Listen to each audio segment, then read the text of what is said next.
Hi there, and welcome to Good Distinctions. I'm your host, Will Wright, and Good Distinctions are the spice of life. Today, I'm joined by my friend Simone Rizkallah. Simone, thanks for being with us. Thanks for having me, Will. I'm so It's happy to be here with you.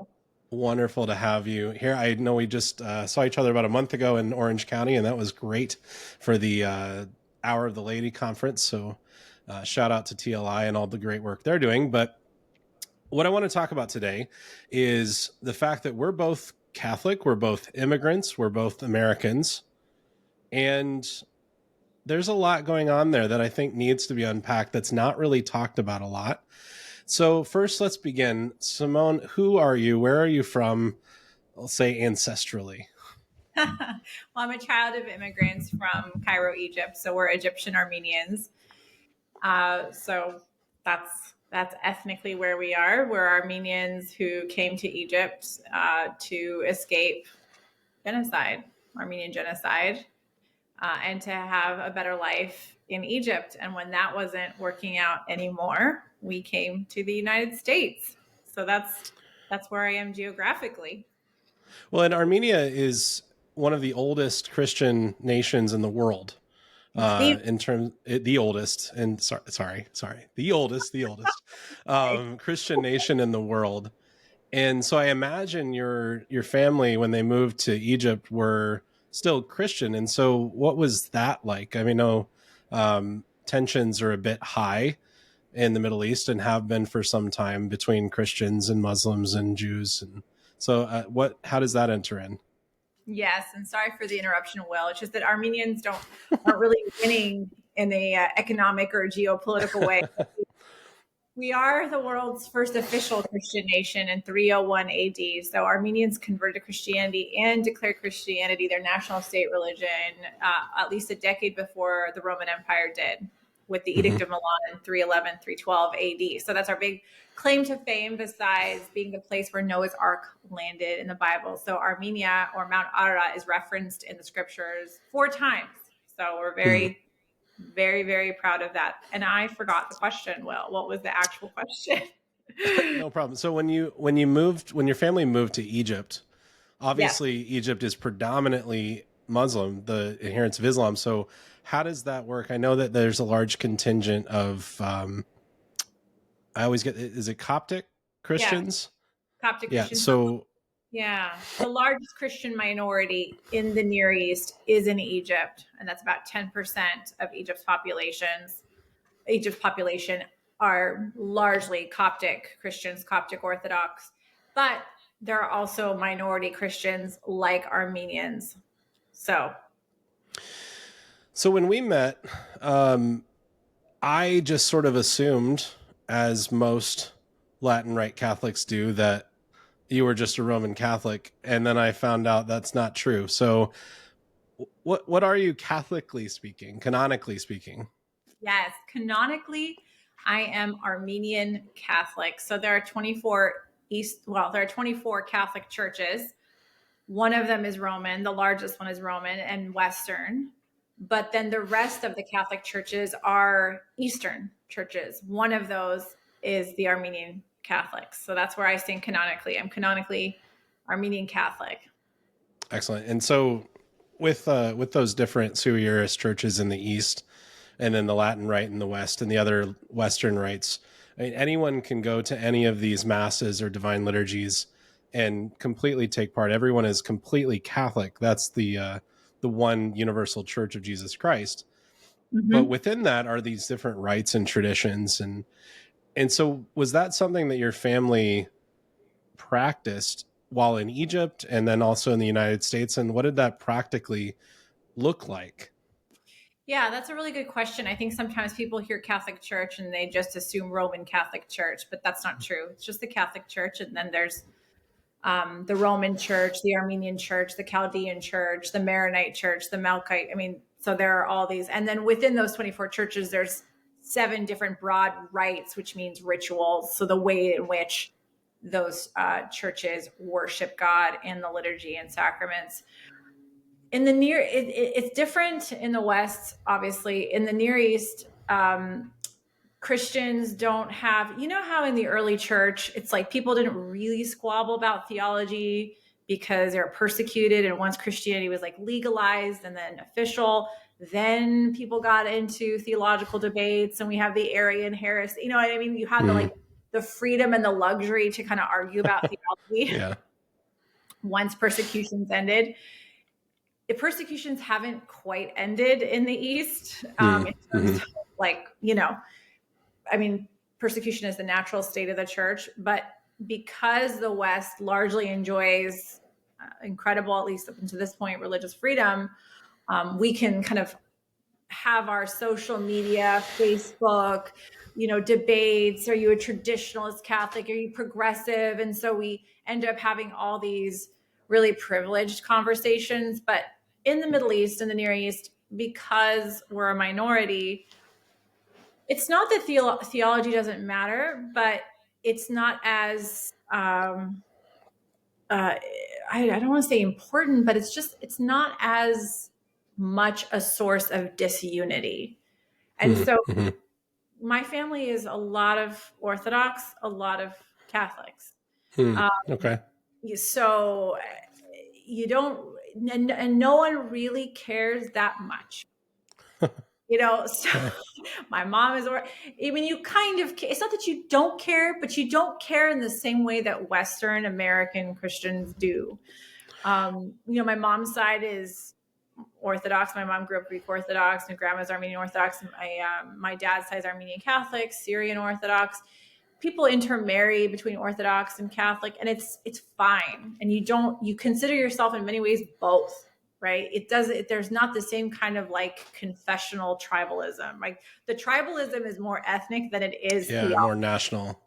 Yeah. I mean, that's not always true. I mean, my great grandmother was like a diehard Melkite Catholic, and my mom tells stories of how tribal she was in her Melkite Catholicism, but that's not always true. But by and large, you know, it's just so mixed. And there's a unity among Christians because there's a quote common enemy of Islam that just kind of binds you together in a way. Well, so the Melkite Church that you mentioned, the Melkite Catholic Church and the Orthodox Church are under the Byzantine umbrella. Yes. Is the Armenian Catholic or Orthodox, that's a different system, right? Armenians have an entirely different rite. It's the Armenian Catholic Church is the only church in the Armenian rite. Okay. Whereas the Byzantines have like, I don't know, 7 There's or 8. There's at least 7 or 8, yeah. Yeah, it's big. The largest rite is the Byzantine rite. So Armenians, like Coptics, which is another way to say Egypt's Christians, are Orientals. So Armenians are technically, they're largely Apostolic Orthodox, not Catholic. And so they accept the first 3 ecumenical councils, as do the Copts. So Coptic Orthodox and Armenian Orthodox can go in and out of each other's churches. Byzantines, like the Greek Orthodox, for example, they accept the first 7 ancient councils, so they don't have unity with each other. So it's all very, people like you and me love that kind of nerdy stuff. We do. Yes, we do. Are you Oriental? Do you accept the first 3 councils, the first 7? You know, Catholics have 21. So it just depends who's got the unity. Yeah. Well, and there's some significant theological issues in the East, especially with Arianism and Nestorianism. And I know the Assyrian Church of the East is Nestorian, and they broke off fairly early. So how does that mix? How is that in the mix here? Yeah, my wheelhouse is not the Assyrians, although you're not wrong in what you're saying. But so much of the arguments of Christology, like the Armenian Apostolics and the Catholics have signed a joint declaration, same thing with the Copts. So a lot of it are semantical issues more than actual doctrinal issues, so to speak. I mean, the Armenians were fighting the Persians and couldn't make it to the council, you know? So it's like when I was talking to my Orthodox friend and he was talking about toll houses. And I said, "Oh, you're talking about purgatory?" And he was like, "Shut up." I'm like, well, you know. Anyway, yeah. So there's definitely some theological issues, but I would say by and large, it's definitely more ethnic, more national separations than theological. So your family moved in the 60s, right? The 60s or 70s to the United States, to California. Yep. And we'll come back to that in a moment. So just for those listening, I don't think I've ever mentioned this on the show, but I was born in Ontario, Canada, and I was baptized Anglican. And three of my grandparents are from England, and one is from New England by way of Ireland. So I did one of those DNA things. I am 79% English and 21% Irish. Back like 2,000 years or something. I am basically, if you look in the encyclopedia, what is a white person? It would be me. I like just fully ridiculously British. And so with that, I'm baptized Anglican, moved to North Carolina when I was 2 from Ontario. And my family became Catholic. I know I did talk about this in the first episode of Good Distinctions, actually. We joined and you'll like this, I joined the church because there was a discount with the school if we were parishioners. So, God gets you one way or another. He does. And so my dad became a Catholic. My mom came back to the practice of the faith. And I didn't really know much else. But when I was in high school and I started questioning things a little bit more rigorously, more academically, maybe, I started looking at sort of more of this Western sort of thing. So all these different Eastern arguments that you're looking at, like in the West, there's not a long history of disagreements among rights. I mean, there's a few heresies that popped up and they were pretty well squashed until the 1500s. And then suddenly you have this explosion of Protestantism, which is almost entirely theological issues. Mm-hmm. Except for the Anglicans. The Anglicans, it was more about Henry VIII and his desire to, marry and remarry as he sees fit. And it's much more political. And so I thought, okay, where did things go off? And it turns out it was, anyway, long story short, it was Edward VI and then Queen Elizabeth I, basically denying the sacrificial nature of the Mass, which then led to a deficiency in intention and form in the sacrament of holy orders.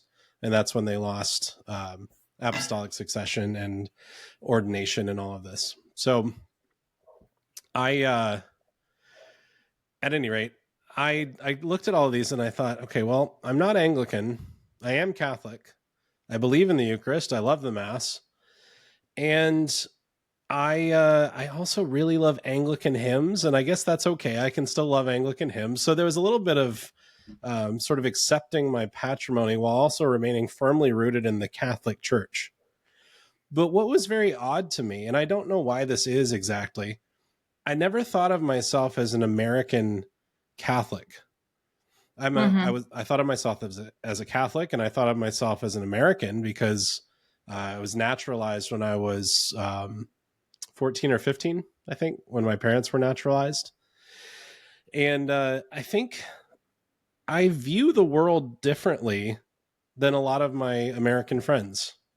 And I know that you do as well. And we've had this conversation sort of off air. So I'd like to bring it up here is, what sort of things do you see, just right off the bat, like first thing that comes to mind, in the American church that maybe needs a course correction? Yeah. I think the church is too busy. Hmm. I think it's too busy. It's very American to be busy. So there's a religious consumerism, ecclesial busyness, bureaucracy that's like extremely American and Western, and I think is harming attempts at evangelization. That's the first thing that comes to mind. It's a very busy Yeah. church. Well, okay. So talk more about that. What does that look like practically on the ground? Yeah. Well, I'll pick on youth ministry. There's Perfect. a lot. As a recovering youth minister, I approve this. Yeah. I mean, how many church workers are burnt out? Why? Hmm. I did a talk once at a women's conference. I said, raise your hand if you're a woman, you're a people pleaser, codependent, too busy at work, saying yes to, or not work, church, saying yes to everything, guilted, and this like sigh of relief and like hands raised. I mean, the church can't be as busy as the world and as the country. The church should be like very different. It should look different. It should feel different. It should be a different space. Entering into a different supernatural reality. So with youth ministry, I mean, we feel like we have to, this is very American, to entertain the kids. We have to keep them complicated. We have, there's a like over complicating. And I don't, if that's not necessary. I think I really love John Paul II's youth minister, Jan Tyranowski, because he was very simple. I mean, it was a very simple discipleship model. He had his core group.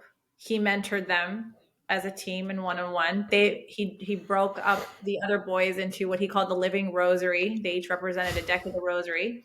Each core member would mentor those boys. Anybody in the youth ministry had access to him personally, but he really poured himself out into like guys like Carol Wojtyla, JP2, and the others who ended up becoming priests. And then they mentored the others, and they would, what John Paul II said, that he poured out the riches of his interior life to them. And they prayed. It's really simple. So I think sometimes in the American church, we really overcomplicate things. Young kids, they just want to be together. We ought to teach them how to pray. We don't have to overcomplicate. Not that formation and catechesis isn't important. It certainly is. But I think sometimes we wear ourselves thin with trying to entertain or like overly catechize, in the sense, and again, catechesis has been atrocious in America, so I don't want to like, again, put that down. But I do think there's this like anxiety that comes with, we're going to entertain, we got to have the right videos, we have to have the right program, we have to have the workbooks, we have to, and it just, church and catechesis, it just can't be like another class, another course, another extracurricular activity. It needs to be like the place to make sense of everything else, not just be another thing among everything else. That's just one example. Well, and speaking to that, I think I've had some of the most fruitful moments in youth ministry was when we did a more intentional, small group focused youth ministry where we had the guys and the girls separated, non-parent adult mentors really pouring into the kids. Yes. And like you say, it wasn't about catechesis. Catechesis happened, but catechesis is a moment in evangelization. Yes. It's part of this broader scope of, as you say, like formation, teaching them to pray, this full human experience. So I think that's definitely missing. But with this busyness, I mean, where did this come from? Do you see it as, I guess, two parts to this. Do you see it as a response to sort of the 60s and 70s of just terrible catechesis and we need to do better, and so there's a overemphasis? Or is it deeper than that, where it's the Protestant work ethic just barreling into us? I'm not sure. I've wondered that, Will. I wonder if it's a combination of like the Protestant work ethic that's very capitalistic and consumeristic and money oriented, and so productivity oriented, combined with the hyper rationalism of the West that really wants to like think about things and have arguments and philosophical structures for things, but doesn't necessarily haven't built like a humanity and like a communal life and a shared life together that's more humane. I think this is why we have a lot of weirdos in the church and a lot of, you know what I mean? What weirdos? Name names. We have a lot of weirdos that like, they happen to be well-formed, also happen to be kind of socially awkward because they haven't been in community. They don't know how to make friends. They don't know how to be normal. They are like a contra culture, contra world, argumentative, a certain rigidity. And so it creates this sort of person that's not really attractive to, it's not really attractive, period. I think that in large part can be resolved by just cultivating community, authentic friendships, and frankly, being more Eastern, like food, community, hanging out, simplicity. We don't have to like achieve things. We just need to be together more, Yeah, I couldn't help but when you were talking, I immediately thought of one of my Eastern priest friends, Eastern Catholic priest, who said, "Oh, you in the Latin Rite, you do love St. Thomas Aquinas a lot, don't you?" And I like, well, yeah, I do. And I was like, and he said, and I do too. However, he does try to define things a lot. And so does the West in general. They define, and they can't just sit and be in the mystery. And I think there's, theologically, I think that there's definitely that tension between the East and the West that's always been present, between sort of this over defining versus perhaps allowing too much sort of free form. But I think it's interesting because we already sort of touched on this. Historically speaking, the East had to fight against persecution on all sides, and especially against persecution from Islam. I know one of my friends and I were talking yesterday about how much we love St. John of Damascus, Hmm. and how like he worked in the government surrounded by Muslims as this devout Christian who brilliantly expounded the faith. Uh, but he had to do so well that they didn't try to kill him for it, and that he could still continue to do his business and be an upstanding member of the government. That's an amazing thing to accomplish. Yeah. In the East, or in the West rather, like folks like St. Thomas Aquinas, who I love dearly, writes about Islam. He never met a Muslim in his life. Hmm. So how do you speak about something that you literally know nothing about other than third hand knowledge? Yeah. I suppose Yeah. it's secondhand knowledge, but at that point, it probably is third hand. And there's that, but there's also there's the persecution. There's also the poverty. So Hmm. the poverty of the East is also what keeps the East more humble, more interdependent, less individualistic, more communal, more humane, in a way that the West. I again, I think about these things obsessively all the time. Like, simply can't. If you're Hmm. if you've reached a level of personal and collective wealth, and you haven't kind of tasted poverty, tasted humility in that way, you just don't need people as much. Or I mean, yes, you do, but you're not as in touch with your human need. You're not as in touch with your humanity, Hmm. and that's also, I think, what is something that the West can. I don't know how you learn from that from the East, except making really really intentional decisions against kind of this. Bubbles in paradise, very bougie Catholicism. That's really hard to avoid in the United States. Yeah. Well, and I think that touches on what one of the things I wanted to bring up, which I think is the supposed dichotomy between orthodoxy versus orthopraxy.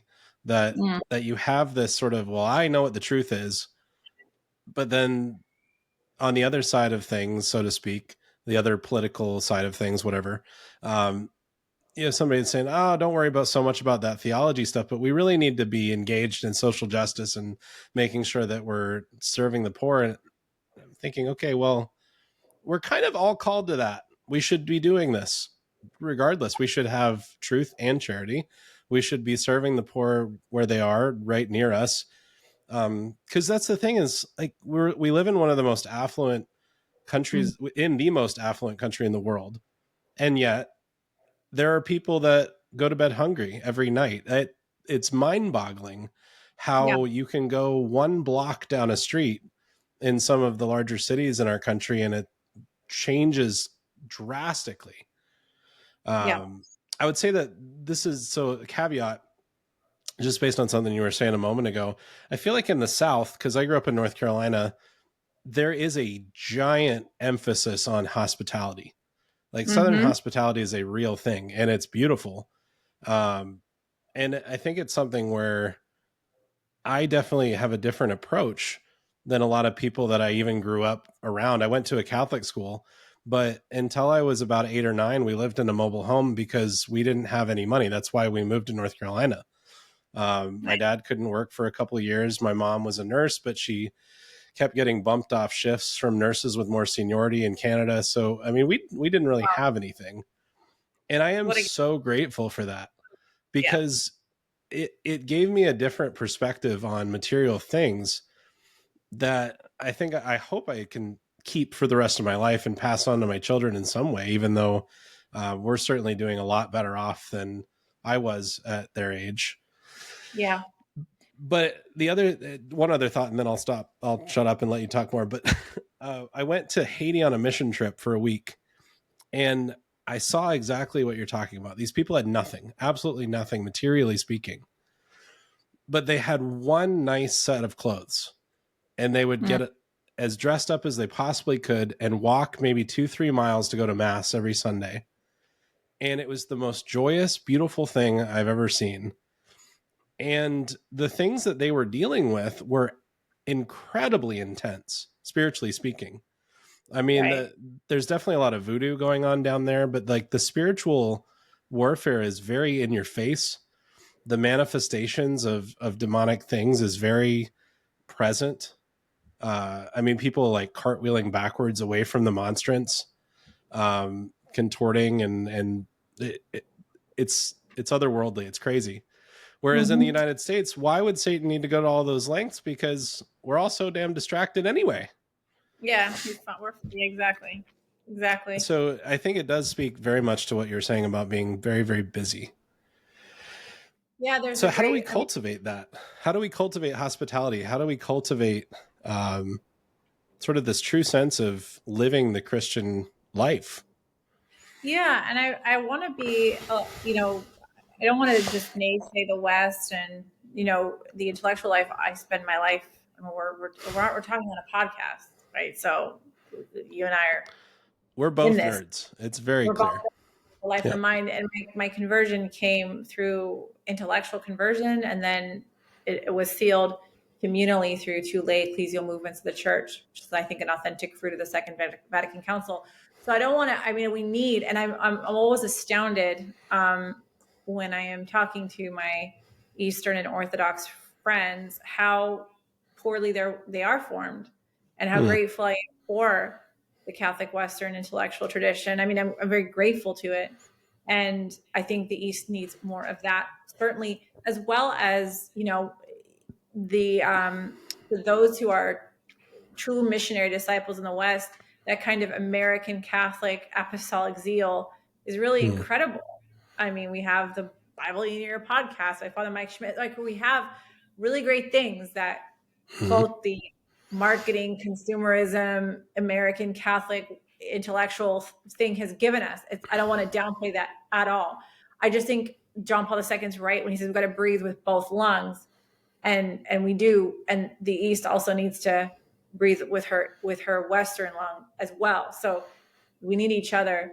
But that being said, how do we deal with the spiritual poverty, which has reached its fantastic heights in the epidemic of loneliness? Mother Teresa saying that this was the poorest.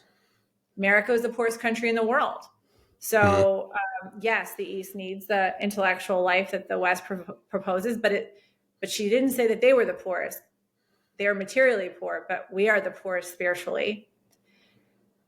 And I think that it's just this is what I'm just going to keep talking about my whole life, is cultivating the virtue of leisure, which you Mm. have to, I think, in the West, be extremely intentional and almost violent about protecting your leisure time, and not leisure time meaning like necessarily like idle or fun time or amusement time or entertainment time, but leisure as how Pieper defines it, Joseph Pieper, a Thomist, that mental and spiritual, that attitude of being receptive to reality, that spirit Mm. of peace, of calmness, of openness.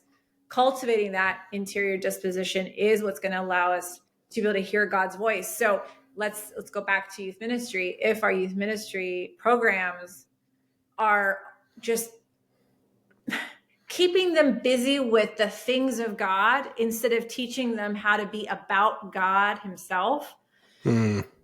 who cares? It might as well not be about God or religion, because then, you know what I mean? We've got to do what First John Paul II asked us to do, which is to have the parishes to be schools of prayer. But he loved his youth minister, Jan Ternowski, and kept a picture of him on his desk his whole life, JP2 did, because he opened up again. He said he opened up for me the riches of the interior life. He taught him how to pray. I'm sorry. Are our parishes teaching parishioners or our kids how to hear God's voice, how to Mm. pray? I'm going to go with no. And for this reason, I think we have to we can't just be doing God things. We have to be the sort of people who know how to hear God so that we can become godly people. I think that's my big sales pitch. Well, Well, and it's interesting you brought up Joseph Pieper. I mean, anybody who's listening, if you haven't read Leisure as the Basis of Culture, like, go read it immediately. I'm rereading a Joseph Pieper anthology. yeah, feel free to It's post so my good. article on it, because sorry to interrupt Yeah, you. we'll do. I'll put If it you in the notes. Yeah, and I have a litany of leisure and a biblical examination of conscience on leisure, just in case you don't have time to read paper. Like, just start with the article, Awesome. and then sorry to interrupt you, Will. Yeah, no worries. No, that's great, because leisure is absolutely vital to us as human beings. If we don't have that, then we aren't living the Christian life. I mean, God specifically set aside the seventh day for rest because he knows that we need that. He made us that way, with our body and soul, that we need to have that refreshment in him, right? It's not just sort of idleness, like you said.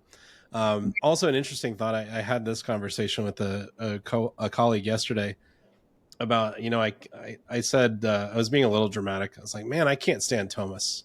He was like, what are you talking about? Aren't you basically a Thomist? I'm like, yeah, I love St. Thomas, but I'm not a Thomist. Like, Thomas need to go away. We can be lovers of St. Thomas's approach, but if you ask St. Thomas, like, what he was, he makes it very clear. He was a lover of the word. He was a scripture teacher. He was a Bible teacher. That was what he did at the University of Paris. I mean, everyone knows him for the Summa Theologica and the Summa Contra Gentiles and all the rest, but like, his scripture commentaries are second to none. And it's all about being just imbibing the word. And that's a source of leisure. It ought to Absolutely. be, right? I mean, Yes, being people of the word. Yeah, Lectio Divina. I mean, that's like leisure activated into contemplation and prayer and union. I was in Poland with some Dominicans who you could say are actually Thomists, who were making fun of Thomists. I love it. I think they're true Thomists who are like, this is a good distinction. There are Thomists, and then there's Thomas, and then there's Thomas. Right? We want to just be normal. Back to that theme. Yeah, and I think it speaks to the broader issue. In the United States, we have this issue of wanting to be on a team.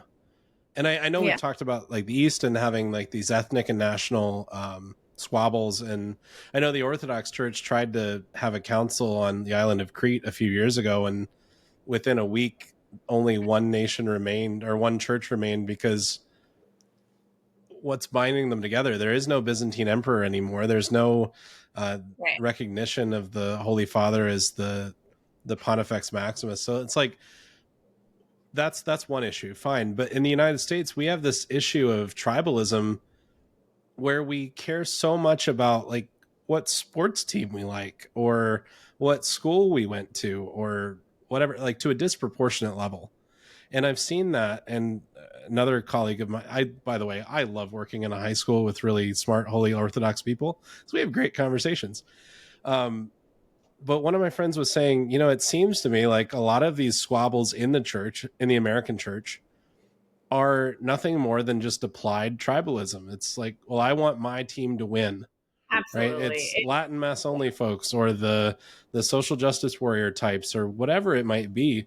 It's like, well, if we don't win, then that means we don't win. And that has to be the goal. We have to win and everyone else has to lose. You just brought up another point. This is another great point, is that this is where Christians have become more activists than contemplatives because of exactly what you're saying, right? We're activists. We are about the TLM. We are about the social justice, whatever. We are totally. And that's a spirit of activism that is much easier to fall into, I think, when you are in a very free, rich, dare I say privileged climate. Do you want to hear my dreams? Well, here's my dream. Did you just call out my white privilege? Anyway, yeah, let me hear about your dreams. No, I mean, that's the thing, is that like I get so sad when I see people obsessed with ecclesial politics and these arguments. We look so bad. It's such a scandal. I have women that I'm talking to who are thinking about becoming Catholic, and then they hear so-and-so influencer talking about women shouldn't work, and thinking that that's dogma, and not like And they're confused because they think that because this so-and-so influencer said this or that, that's what Catholic dogma teaches. And that means that I can't become a Catholic. And these people aren't converting because these are the loudest voices because of what you just said, right? This like applied unessential tribalism within ecclesial politics. So anyway, my dream, you sighed really quick. Do you want to comment before I tell you all about my dreams? No, I was sighing because I know exactly what you're talking about. And anyone who's paying attention knows exactly who you're talking about. So I'm not going to mention the names. I've already mentioned one of the names anyway on an earlier episode. And I'm not calling people out anymore. That's a goal of mine. I'm definitely not mentioning the scourge to American Catholicism that Taylor Marshall or other people like Timothy Gordon. Anyway, I'm not mentioning those names because that would be absurd Oh my to gosh. do.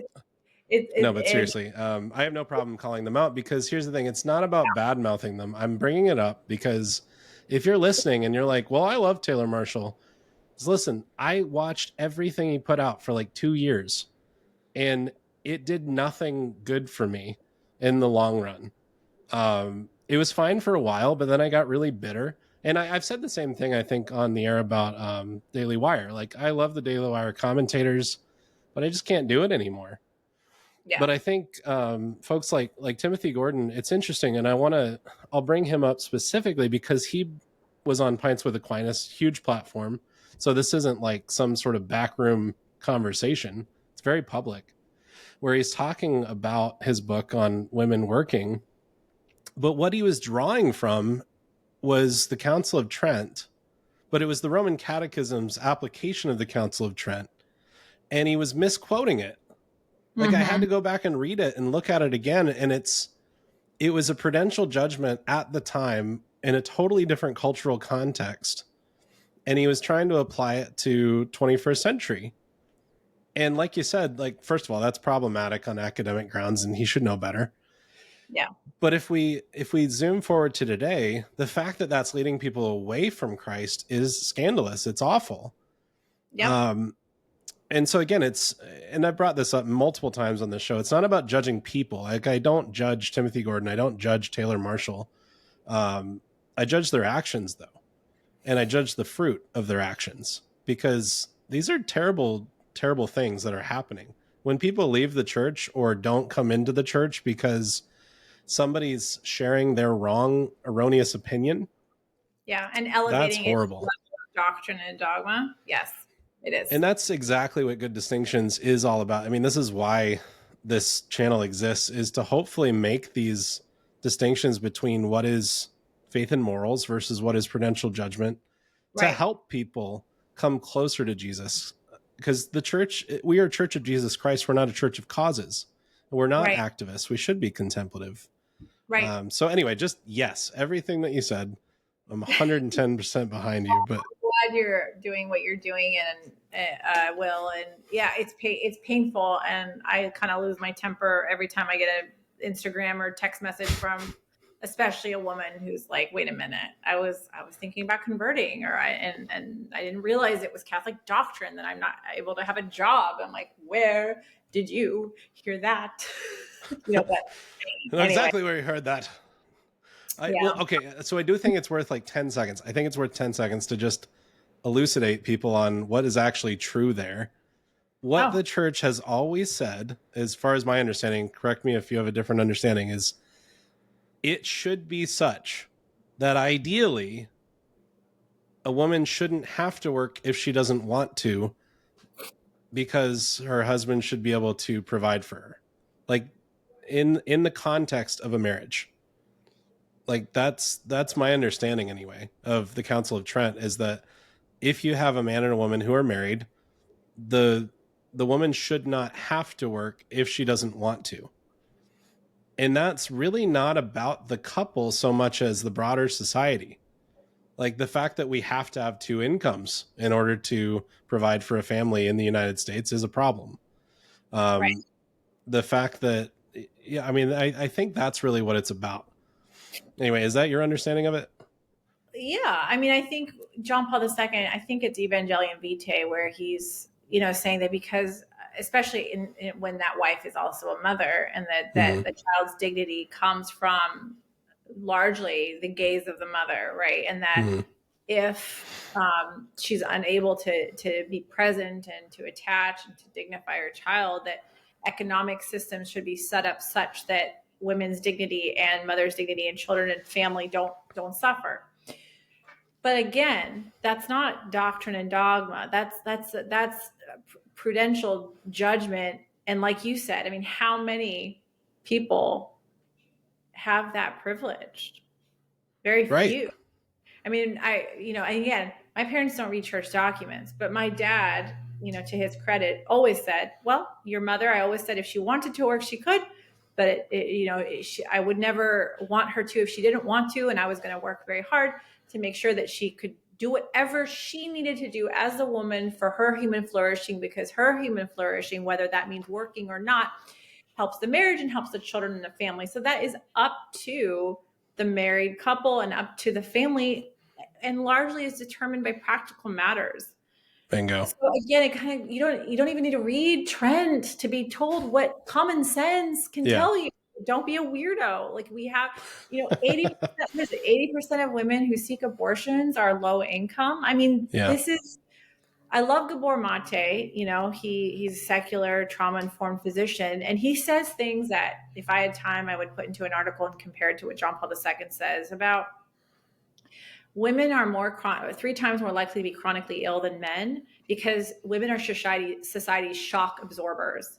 And so because the feminine genius, because women are relational, communicative, they're society's shock absorbers, they absorb more. And because the same economic and workforce demands are made on them as men, they're more sick because they aren't men. And because there is something that they contribute that's the spiritual and non-tangible, right?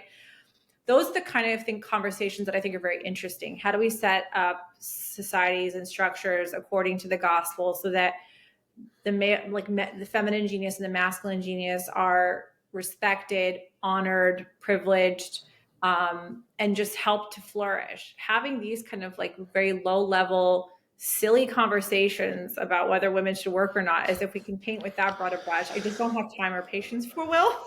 No, I'm with you. I'm completely with you. It is a lot about prudential judgment. It's about common sense, but it's also about the fact that we're talking about structures that are broader than any one country.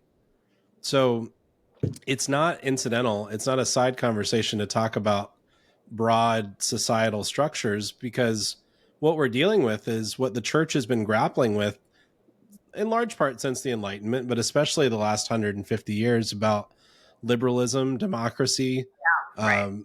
and these sorts of things. Like, does that actually lead to human flourishing, or is it a counterfeit? And Right. in a lot of ways, I think that the United States, I don't want to get canceled immediately for saying this, but who cares? Liberalism is against the church in a lot of ways. There's a lot of good things that came from the Enlightenment. There's a lot of good things that come from individual reflection and autonomy and all these things.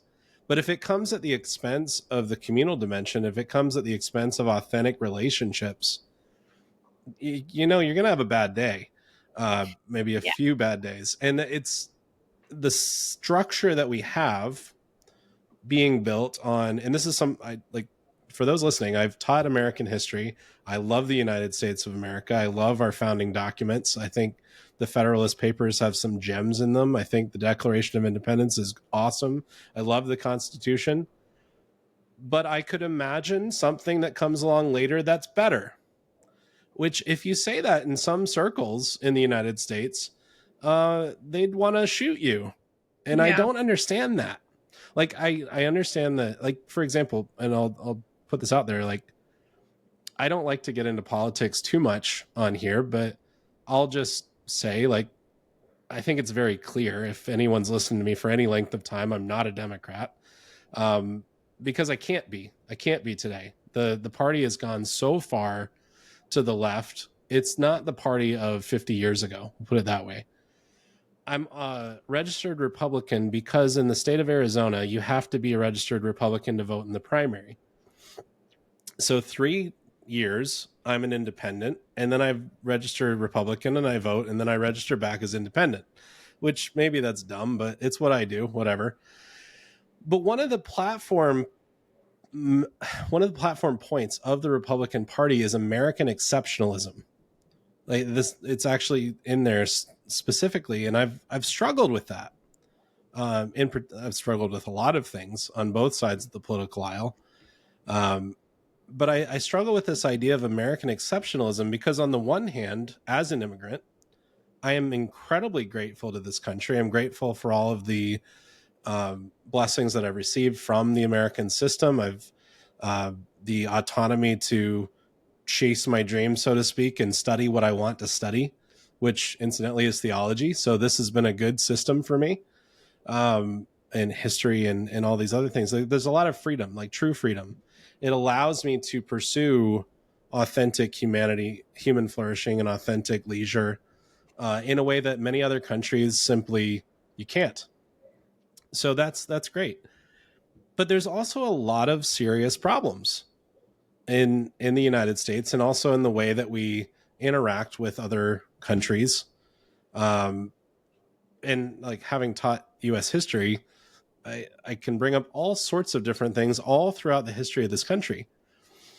But it seems like, and maybe this is a little too over dramatic, but maybe not. I'd love to get your thoughts on this. I feel like a lot of Catholics would say, who are American, would say that I'm an American Catholic. And I don't think that's the right order. I don't think it's just semantics. I think it's really a prioritization. It's saying I'm an American, and incidentally, I'm also a Catholic. And I find that incredibly problematic, because when I view the church, I don't view the church as an American first and foremost. I view the church as a whole, and then think of my perspective because I'm American. And I don't know if that makes sense, but anyway, what are your thoughts on that? It makes perfect sense. It makes perfect sense. And it's something I think about often. How much does the church look more like American values, whether they're Christian informed or not, than it does Christianity? So I think everything you're saying is legitimate. Are we trying to conform the church to Americanism, right? Or does America dictate what we decide to emphasize and value in the church? I think the same is true with Orthodoxy. I was in my first when I went to go study theology, it was literally to take 2 years off, to go get formed, to know what the good life is, and then to go back to my normal life. Of course, it didn't happen. I entered this church world thing. But my first job out of theology school, it was, you'll really appreciate this. It's not in the context of Americanism versus the Catholic faith, but I was shocked first of all, I was like, oh, I'm not in Southern California anymore. I'm in Virginia. People are actually like faithful here. You know, they they believe, they're Orthodox. But then I realized that they weren't Orthodox Christians, meaning holding to right belief. And of course, I'm painting with a broad brush, but I'm talking about the people that I met. They're not Orthodox because the church teaches Orthodoxy. They are accidentally Orthodox. They like being Catholic because being Catholic agrees with their understanding of what they think truth is. And that's not Catholic at all. We're called to like religious assent, right? So we are Orthodox. We believe in right belief because we're followers of Jesus. This is what Jesus teaches.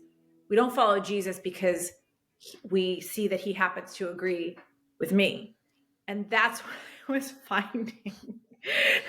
They were accidentally Orthodox. I don't know if that makes sense, but that was like weird to me because I'm like, oh, you agree with all the church's teachings, but you agree with them because they agree with you, not because you're Catholic in the sensus fide sort of thing. It's interesting because I've thought about this a lot. I mean, I a few years ago, I tried to start like a blog that was more politically oriented from a Catholic perspective, but trying to share sort of conservative principles in a way that was non-confrontational, in a way that wasn't judgy, Right. trying to kind of reset the dialogue. Yeah. And it didn't really go anywhere and whatever, but it did help me sort of think through a lot of things. And I found that a lot of people were doing exactly what you're saying. They were accidentally Orthodox because they were conservatives Yeah. who a Right. lot of their beliefs sort of coincided. It was like a coalition.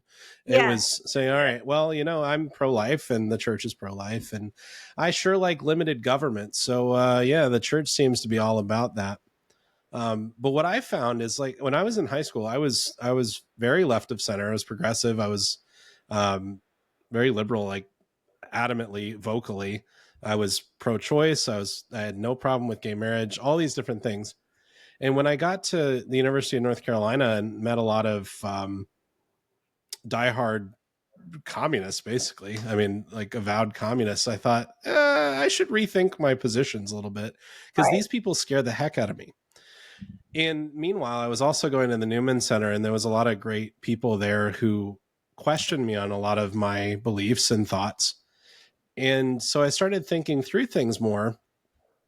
And I realized that, um, I need to sort of reevaluate what I actually believe. And I need to Mhm. start from the church. And so I did that. And so I started learning more about like Catholic social teaching. And what that led me to was that I cannot embrace libertarianism, Yeah. because that's just not open to a Catholic.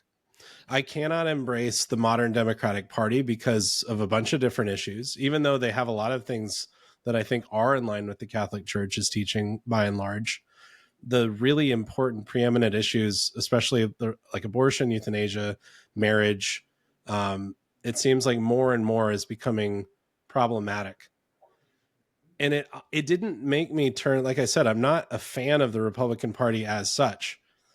But what I am in favor of is a more federalist, limited government, constitutional conservatism, precisely because I'm Catholic and not the other way around, which was a really interesting thing.